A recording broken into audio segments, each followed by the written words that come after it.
একটা বাস্তব কথা বলি, সেটা হচ্ছে যে আমাদের কিছু কিছু আপন মানুষরা আমাদের কাছে এমন কিছু চায়।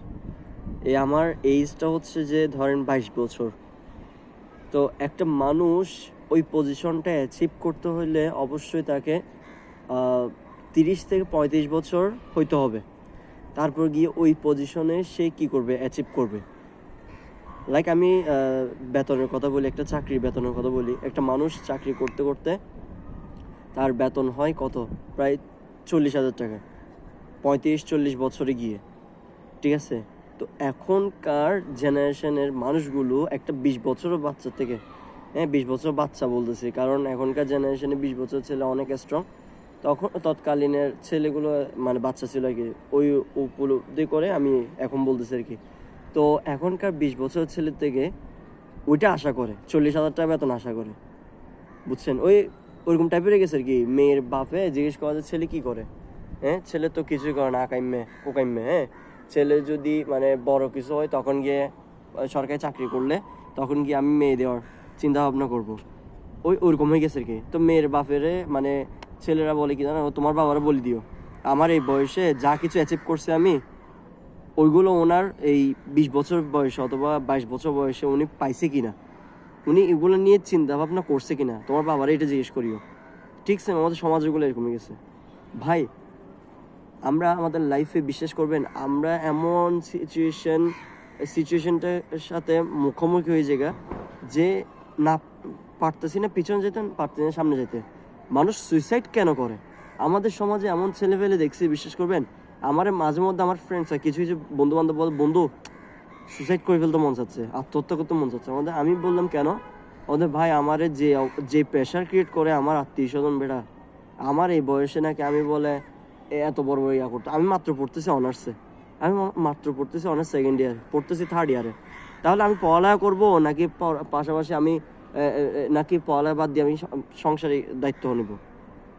এইরকমভাবে চাপ দিয়ে রাখে আমাদের কিছু পরিবার, বুঝছেন? সো ফ্রেন্ডের থেকে মানে এই জিনিসটা শুনে বিশ্বাস করে প্রচুর খারাপ লাগছে। আসলে এরকম চাপ দেওয়াটা ঠিক হয় না, ঠিক না। এই কথাগুলো শুনলে তখন গিয়ে আমার উপর এফোর্ট আসে। আসলে এগুলো নিজের বিবেকের উপর প্রশ্ন রাখা উচিত, বুঝছেন? না হলে এইসবের কারণে ছেলেরা সুইসাইড করে। ওই পরে গিয়ে নাম হয় কিরকম জানেন, ওই যে কোনো একটা নারী সঙ্গের কারণে ছেলে আগাম কুকাম করছে, সেজন্য আত্মহত্যা করছে। না রে ভাই, আপনাদের আগেকার জেনারেশনের সাথে এখনকার জেনারেশনের ছেলে মেয়েদের সাথে মিলেন না। এখন তো জেনারেশনের ছেলেপেলেরা যদি মানে একটু ভুল করলে শেষ, তারা গ্যারেজে ঢুকাই দাও, ওই এরকম ভয় দেখায় আর কি। আমিও আমার স্টুডেন্টকে দেখাই, বুঝছেন? সো ভাই জেনারেশনটা মানে পুরো খারাপ হয়ে গেছে বলতে গেলে। এখন যদি টাকা না কামাইলে ভাই প্রচুর মানে ছেলেটার দামই নেই সমাজের মধ্যে, ছেলেটার দামই নেই পরিবারের মধ্যে, দামই নেই টাকা না কামাইলে। টাকা কামাই কত বড় কিছু করে ফেলছে ভাই, বিশ্বাস করবেন? এগুলো শুনলে খারাপ লাগে। একটা ছেলের হাসছে কখন, কাঁদছে কখন, একটা ছেলে ঘুরতে পারছে, ভালো কাপড় পরছে, ভালো খাবার খাইছে, এগুলো কখনো জিজ্ঞেস করে না। ছেলে ইনকাম কি করে, একটা ঠ্যাসমারি কথা বলি, বুঝছেন? যে একটা ছেলে বিজনেস করতেছে, ছোটখাটো বিজনেস করতেছে, মানে একজন শোনার পর বলতেছে যে এরকম একটা ছোটখাটো বিজনেস করলে হবে, বড় হতে হবে না, বড় কিছু করতে হবে না। ভাই এগুলো কি?